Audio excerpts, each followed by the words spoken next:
All right, everyone, I'd like to thank you for joining us on our first Tuesday, October 20th, 2020, and we will be discussing the theme of development. We're going to be looking at a few different angles of development. We're going to be examining agile product that powers all of the websites and applications that we use every day. We're also going to be exploring real estate redevelopment for when we need to re-envision an existing space. And then we're going to turn our attention to corporate leadership development that shapes the companies of our future and much of mainstream culture. But please allow me to first introduce myself. I am the Empress of Tea. I am your hostess this evening, and I am a tea aficionado, a culture enthusiast, and I'm a big fan of anything that has to do with inspiration, because that's what we're all about at Tea Musing. And this evening, I am drinking a rooibos chai tea. You'll see as we progress that chai is our tea theme this evening. My favorite chai evening ritual is to have a rooibos red chai. It's quite tea-lightful. But now I'd like to introduce our first guest, Mr. Mohan Gulati. He's a senior digital product leader. He's a mentor and coach. He's a fan of process, and he loves tea, which works very well for us. How are you, Mohan? Doing very good. Wonderful. And we had a conversation before, and it's interesting because tea has a meaningful place in Mohan's heart. It reminds him of spending time with his family as a child. And the tea that we've sent Mohan today is a traditional chai tea from India. Is it delicious, darling? It's absolutely delicious. It's a black chai with lots of ginger, cardamom, cinnamon, black and white pepper, cloves and nutmeg, all those fabulous chai spices. And it's one of my favorite morning rituals, actually. We have with us this evening, Jason Mednick. Hi, Jason, how are you? Very well, thank you. Wonderful. He's a designer, he's a builder, he's a bit of an adrenaline junkie, and he's also a proud father. Interestingly, Jason was written up for his new business venture in Toronto Life magazine last year. And we're going to be talking with him about real estate redevelopment. And we've sent Jason today Bengal spice tea. Are you having some now, Jason? Absolutely. Do you like it? It is wonderful. It's got some of my favorite flavors in it. It does. It has also a lot of the similar flavors of chai. It's got the ginger, the cardamom, the black pepper, the cloves, and the nutmeg, but it also has roasted carob and chicory, and it does not have any caffeine. It's sort of all the spices without any of the caffeine or the other bases. It's a very, very nice tea. Unfortunately, our third guest is under the weather this evening. It's quite a shame, so I shall do my best to pinch hit for her. It's important to include a highlight of her material, as there are thematic findings, as you'll soon see, that come once we evaluate 3 different lenses of development. But before we start the deep dive, I would like to get into what we call post-haste postulation, a bit of a warning for our photosensitive viewers, as there is a little bit of activity on this screen. We're going to go through 3 questions in rapid succession. You will be asked to answer in the order that you were introduced, so Mohan and then Jason, and I shall be the third because I like things that come in 3. Are we ready? Ready. Bring it on. What inspires you? Great code. Jason?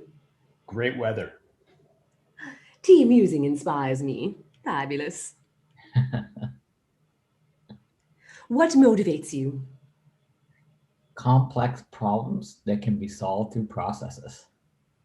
Oh, Jason. Probably very similar. I look forward to unique design challenges. Very exciting. What motivates me is learning new things. All right, and what scares you? Getting on the show scared me. Really, darling? Why ever so? No one here will hurt you. You know what to expect. Jason? Coming to the end of a budget without ending the completion of the job. Ah, yes, that can be a scary thing. I understand that. What scares me is the... All right, without any more ado, let us get into the wonderful world of agile product development. Mohan, please take it away. Yeah, thanks, Tammy. So for this, I wanted to talk about what kind of products you might build using what's coined as agile product development, opposed to a different way of building products. So, for example, I work at the Toronto Star, and we just recently built the mobile app and released it. It's a new update, so it's a plug. And what I'll say is that you start off by agile development by having the right people. So it's really important to have the right roles, the right players to building the software that you want to build and building the product that you want to build. So the first kind of primary role of the team on the team would be the product manager. Now, the product manager uh, plays a very important role of understanding what it is you want to build, so the vision, and translating that into a way that the rest of the team can understand it. In many ways, they're the quarterback of the team. The next important person on there is the person that's going to be responsible for taking those requirements and understanding how to build them and deliver it into code, and then figuring out how to release that. So let me see if I can step back. We're going to build a mobile app, and the mobile app is going to have a lot of different things that you want to include in there. How are you going to build that is not necessarily a big bang approach. So you may put in there enough so that you can just read the content and read an article, but you want to actually be able to search for an article. Well, that might come in a subsequent release. That kind of management is done by the delivery manager, who, if you think of it, is the glue that holds the whole team together. There's a term called Scrum Master, which is a very important role in the agile world. So people who are familiar with Scrum, which is a form of agile development, will have heard the role Scrum Master. The product manager is sometimes known as the product owner. So the product owner and the Scrum Master are two of the primary roles, and then you have the team, and the team is composed of your developers and your testers. And you also have designers. So I'll talk first about the designers. So in building out your application, you want to think about how it's going to look. What is the interactions of that going to be, and how are people expecting it to work? So a lot more in that science today than it was when we built applications in the past. So things like user testing is very baked into that agile process. So we'll take an application and have users give us feedback before we actually put that application or that feature into the hands of actual users. In a way, they're maintaining a certain level of quality in the development of that software. So yeah, and then I'll talk about the fourth role, which I've alluded to, which is the developers and the testers. And we call them the magicians because they're the ones that make it happen. They build it. So you can have all these people that are there kind of telling you what the strategy is, what the vision is, what the requirements are, putting a plan together. And then you've got people who even make it kind of conceptual and draw the blueprint of it or the designs of it. And then you got to get the people who actually do the work. And these are true magicians. Developers, great developers, make it look so easy. They're the ones who write the code.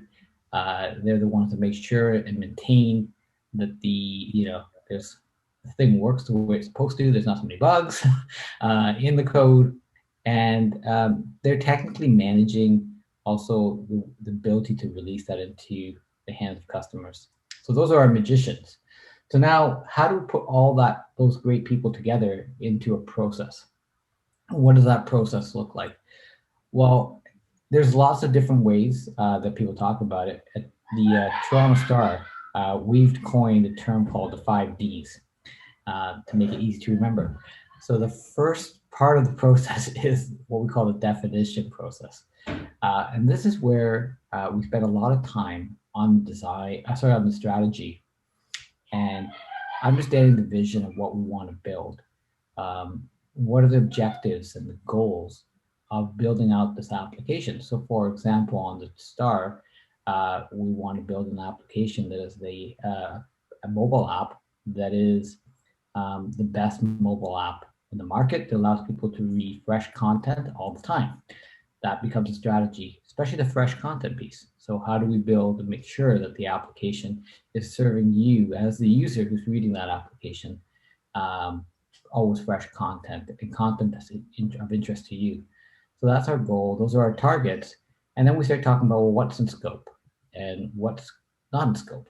Very important, as you heard our friend Jason talk about getting in a project and getting to the end and not having any money left.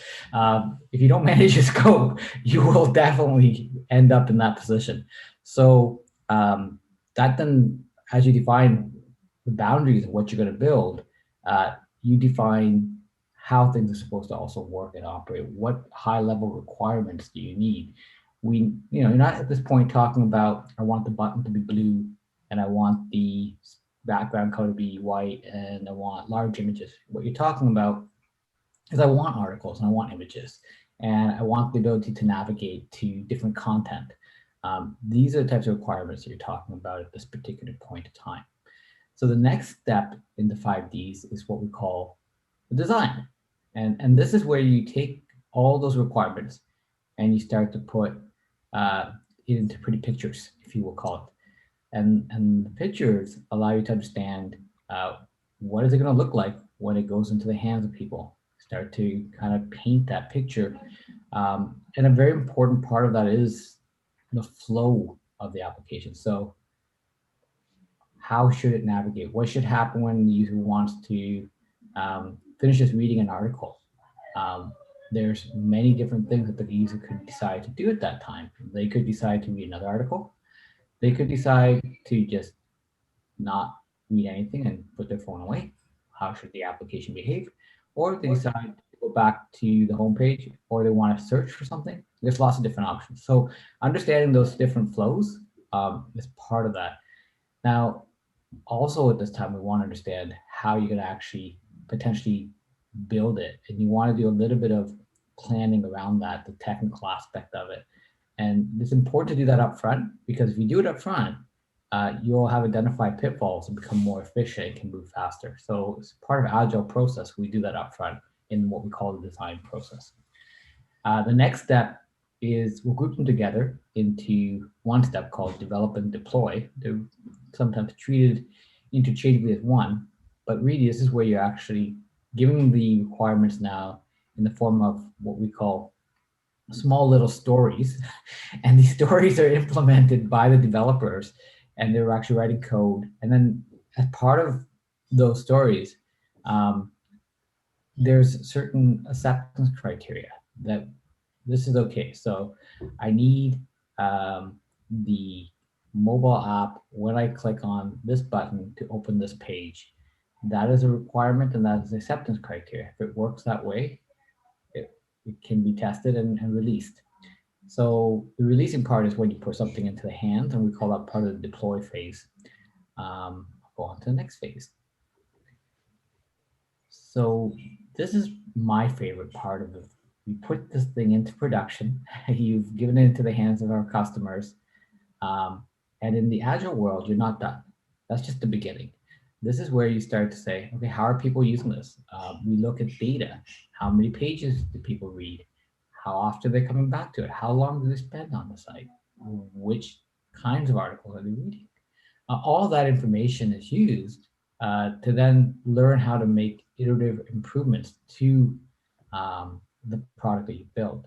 And if you go to the next page, you'll see that this is actually a circle where you're going through these 5 steps and these 5 phases uh, repetitively, and learning feeds and fuels this process throughout. So we're always constantly doing something, test and learn. And that's why when you go to uh, the Apple Store, you download the app, you'll have noticed that there's frequently updates being made. So we just launched the mobile app, and about a week later, we added the ability for people to see it also on a tablet in landscape view, something that wasn't there a week prior, because we knew based on feedback from customers that they wanted that feature really quickly. And we had that baking in the oven so that we could get that out really quickly. That's part of what the feedback does. It allows us to prioritize and decide what to give next. So that's a little bit of insight into what agile product development is.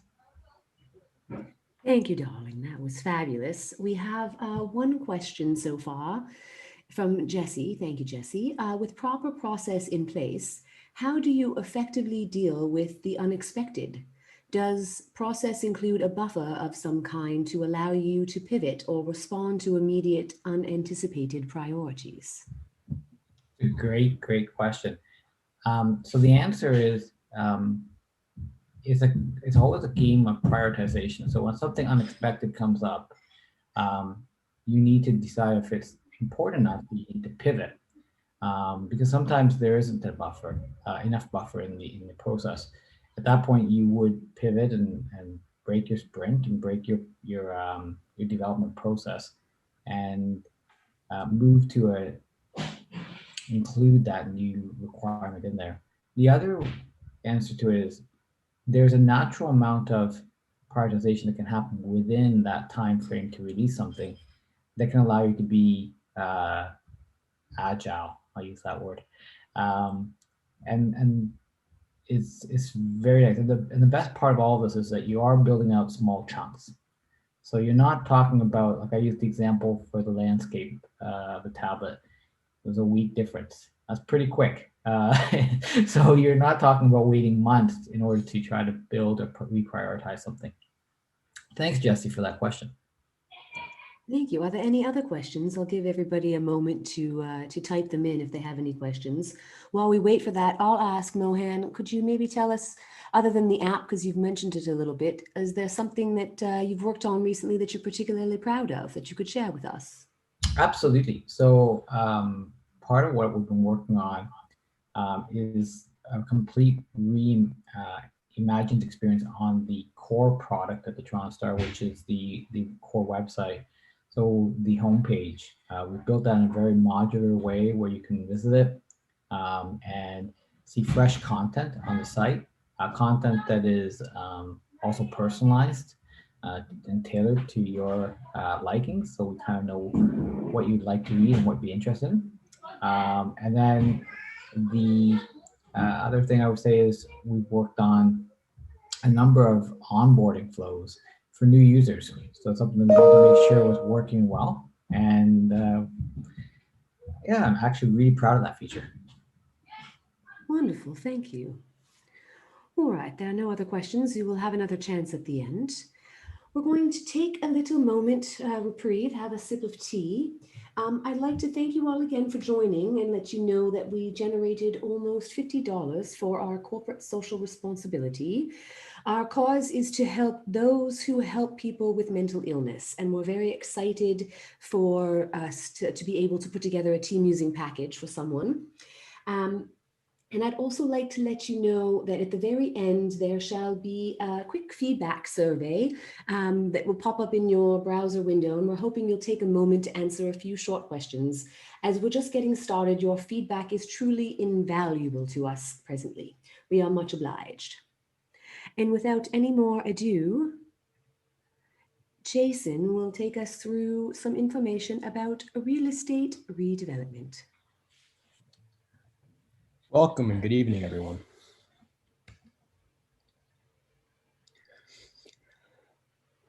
Well, as put here, player, that is more of a phrase that's used for a multiple role task, which throughout the course of the day, I will change hats frequently, going from everywhere from a visionary designer, creative thinker, accountant, bookkeeper, project manager,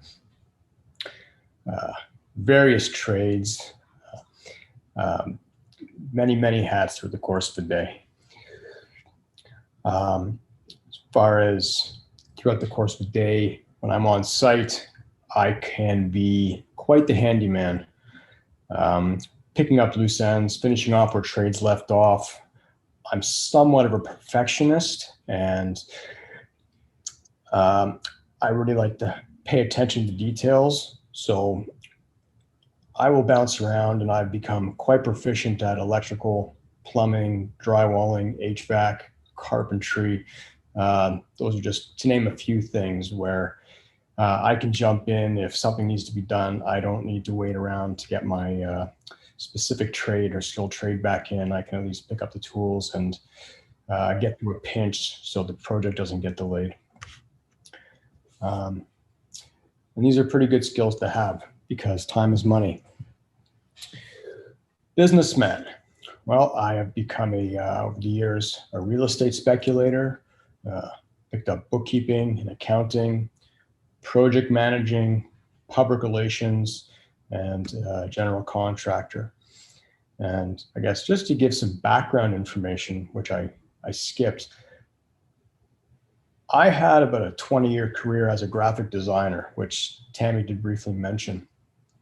And I guess through the end of that, I decided I needed a change. I'd gotten bored with graphic design and felt I needed to change my canvas. So I took all my skills. I've always been handy, and did a lot of soul searching, and I found that the real estate market was something that really interested me.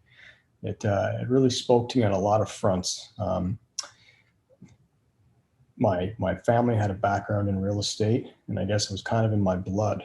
But from the standpoint of looking for projects, finding houses, many real estate agents know that the worse shape a house is in, then the more excited I get. Whereas most people tend to shy away from those projects. So this here's an example of a house that I took on back in 2017. This was a 1-bedroom tiny bungalow in East York. And it was a private sale, introduced to me actually from a real estate agent. And I walked through it and I speculated the property. I knew the land in that neighborhood as I'd been working there for a little over a year at that point. And I said, you know, this is a good deal. And considering I did the math and I figured out what the property was really valued at and what other homes in the neighborhood would go for based on various sizes and designs that I was looking at, and came to the conclusion that I had a pretty big buffer, a margin for error, which is something at that point in the game I was pretty fresh at house building. So I gave myself a pretty big buffer. And had I did not have that, I probably wouldn't have taken on the project, but decided to go for my very first complete tear down and rebuild, only leaving 2 walls of the house.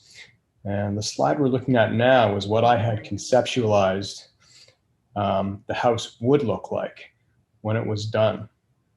So Tam, we could just go back 1 slide.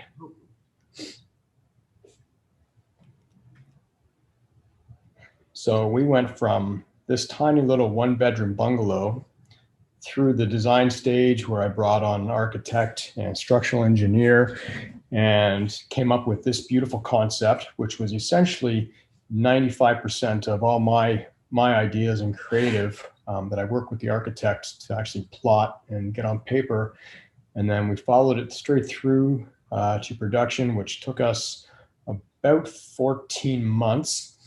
And this was the final product, which looked almost identical to what the rendering was, as well as my vision in my head when we started the project. So it was a pretty great achievement, a sense of accomplishment, especially considering I never built a full house before. So the process on its own, it's really like an organized chaos. You are balancing so many things between trades, organizing materials, needing to coordinate your finishings, which for the most part need to be done at the front of the project. So you know what dimensions to build your rooms and make sure that your 48-inch vanity is not going to need to fit into a room that's only 47 inches wide. Ask me how I know. So the old phrase, measure twice, cut once, really does fall into play in a huge, huge deal. And the more you can plan ahead of the game, up front, on paper, before you've even broken ground, put a shovel in the ground, or done any construction, the faster and more organized your entire project will go, with less surprises, less cost overruns. It'll just be a much, much smoother process. So the building process takes, like I said, a lot of organization. And again, this presentation gives very broad strokes on the whole process. But it all starts with the plan, and then you do your basement work first. So if there's any plumbing, any drainage work, you start at the bottom and essentially work your way up. So you'll get your foundations in, you'll do your plumbing work, build your frame on your house, and there's a whole waterfall of tasks. And the most important part is keeping organized and keeping all the trades abreast of your production and your timelines. Because there's a whole waterfall of tasks, and it's really a house of cards and a domino effect, that if someone doesn't get scheduled, or someone does get scheduled and doesn't show up, it really affects so many other people down the road. As an example, if your electrician is scheduled to come in and he doesn't, then that really causes a lot of problems for everybody who you have lined up following him. So it's really a big domino effect.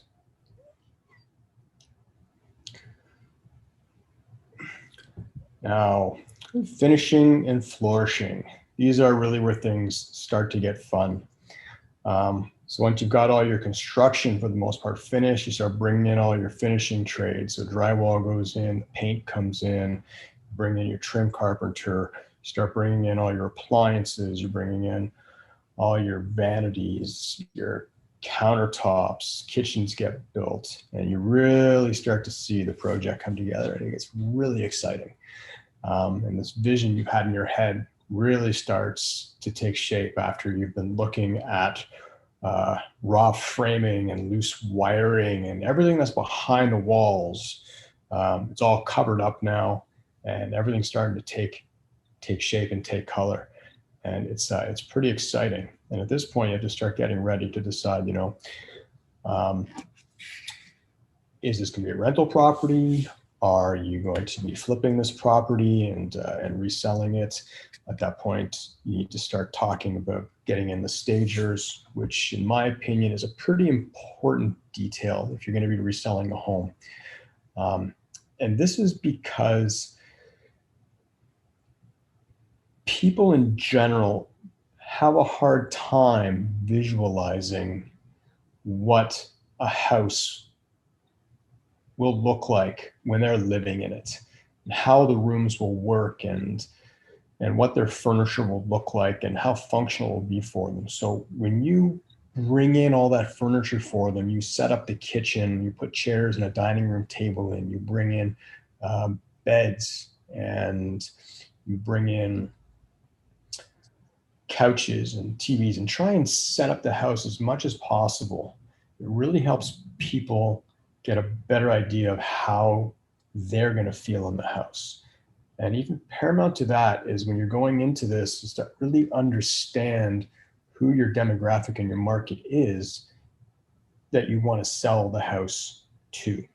Because the furniture that you want to bring in to stage the house really needs to be in line with their lifestyle and their tastes. So those are some things to think about. What we're looking at here is the house that I showed you earlier. We're just going to take a few snapshots here, walk through the video tour that we had put together for our marketing when we sold this house. And again, this was my first full design build, and it was really inspired by a lot of what I like and my tastes and what I'd like to see in a house. So here we walk through the front door. It's nice and big, open concept. There's holes in the ceiling that you can look down from the second floor. There's bridges to get to the bedrooms. Lots of nice, bright, open space. White oak floors. I really like wood. This was a custom vanity top because it was a very unique space to work with that was in there. If we can pause it right now, Tim, maybe not. There's, Did I miss it? and just back it up a little bit. This countertop here on the left in the bottom, this was an extension from the main granite countertop. And this was built using the original ceiling joists from the original home. So we reclaimed this wood. And what you can't see is underneath it, there's actually a bench that matches it. So it was a really nice feature to bring in some of the original house and repurpose it in the new home. And right here where that plant is in the little office space, that was the original window, back window to the house. So everything we're seeing right now was all brand new. This was the part of the new addition. Wonderful. We have a question that I will read to you, and we'll let the video play and people can see all your fabulous work. It says, Jason, this may be a silly question, but I'll say there are no silly questions. Just silly people. I have no real estate experience, but a family member suggested partnering up to buy a property that could both provide a passive income in the future from renters, but also give us a place to our aging parents. Does this sound like a weird idea or a viable one? Any red flags on the idea itself? It's a great question, and it's actually a great idea and completely viable. So with every house that I build, including the one that we're looking at right now, I always add in a basement apartment. It works on so many levels. One, if you're looking for the house to resale, property in Toronto now is high. It's extremely hard to get one to buy the property. And if you do, they come with a pretty hefty price tag. So by building in a basement apartment, then it allows for the owner, whoever buys the property, to live on the main floor and the upstairs and enjoy their home and be able to rent out their basement and subsidize their mortgage. On the flip side, like this particular home, I went through the committee of adjustment process, which took about 5 months at the time, and got this approved for not a legal apartment, but a legal nanny suite, which still classified it as a single family dwelling, but allowed me to put in a separate full kitchen and bedroom and living area in the basement. And when I designed the home, I had framed and built the stairwell to the basement. So at some point, if the owners wanted to, they could close it off and make it completely private and secure for a rentable unit. However, the owner that purchased this house ended up having her extended family move into the basement, and they're living there. The same thing happened actually on the home I just finished about a year ago now. We built a second suite in the basement, and same situation. The owners live on the main and second floors, and their sister, one of their sisters, has taken over and is living in the basements and helping them subsidize their mortgage, as well as look after their newborn, which worked out really well for them. So by all means, I think having a basement apartment sure adds a lot of value to a house, and is definitely a viable option. Related slash follow-up question. What are the chief determinants for choosing to rent versus choosing to sell after you're done? Well, I'm actually in that predicament right now, where I've been working on a project for just coming up to 8 months now. The initial intention was to rent it, and still strongly considering that. However, the real estate market is really strong right now, and there is a lot of incentive for me to just put it on the market and get my money out of it now. Additionally, there's another property that I've been really looking at, a really great opportunity, and a little bit shy on cash for it. So it may make sense to sell the property, take the money out of it, and help finance this new project, or potentially we'll have to see in the coming weeks what really makes sense after talking to my accountant. If we can swing holding on to the rental property and financing it properly to take some money out of it with the new value that I've forced into it, can potentially help use that to finance the next property. So it really depends on what your finances are at the time and what you're comfortable with doing. Thank you, darling. That was fabulous. All right, we're going to turn our attention to corporate leadership development. And as I said, I shall try my best. I've been working on the materials, so I know a little bit about what we're going to be talking about. We're going to be talking about a unique organization. There are two main players that are bringing it to life, Ida and Jack. They're business partners, and they have a long history of corporate leadership, deep experience with learning and education, as well as nonprofit knowledge. And they're combining all of this with a desire to create an organization that can give back to the community. It's called StreetSmart Learning. And the goal is to provide an opportunity for executives to engage with former street youth such that they can learn from each other. They have research that indicates there are similar skills leverage in the overcoming of obstacles, whether they be the trials of getting off the streets or the tribulations of maintaining a successful business with an ever-evolving consumer, hyper competition, and a constantly changing economy. What's interesting is we talked a little bit about their process, and it's very similar to any sort of training development process. It starts with a client brief, the goals and objectives and what they're trying to accomplish, the skills they're looking to strengthen, and the details about the format, the duration as well. And then there's an interactive training session where the street youth and the executives can interact, and it's led by the former. And the goal is really both immediate learning and development, but really the installation of notions and concepts that can be referenced for years to come.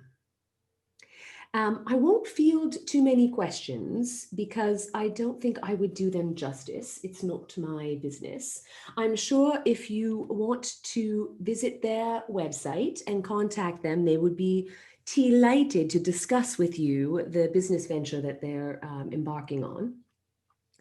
And the reason I wanted to include that is because I believe that, you know, when you see something similar and there's two of them, it could be a coincidence. But when you start to see three, it becomes a pattern.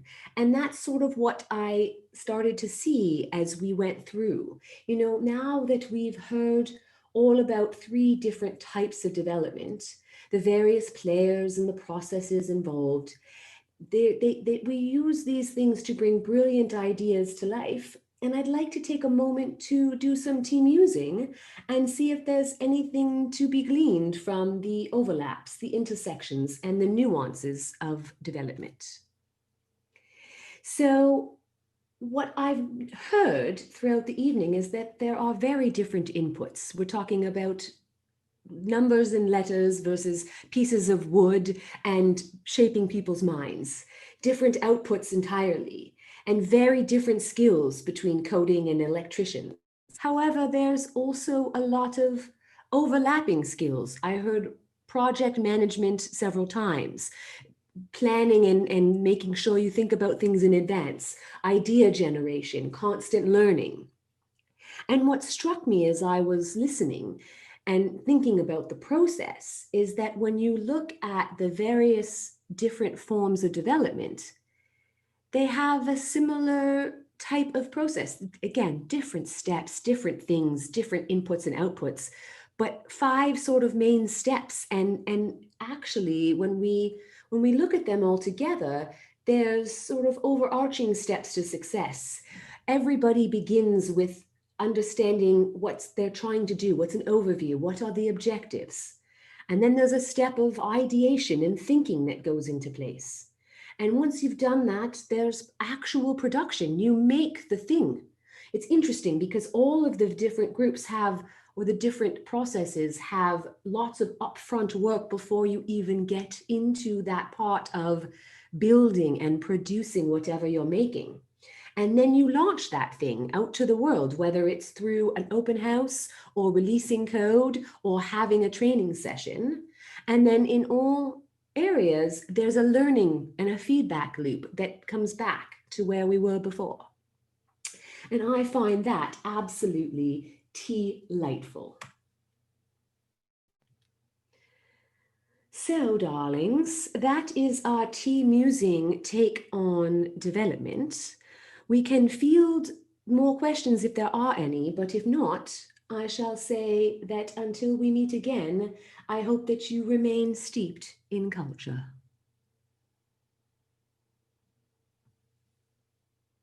All right, thank you and good evening.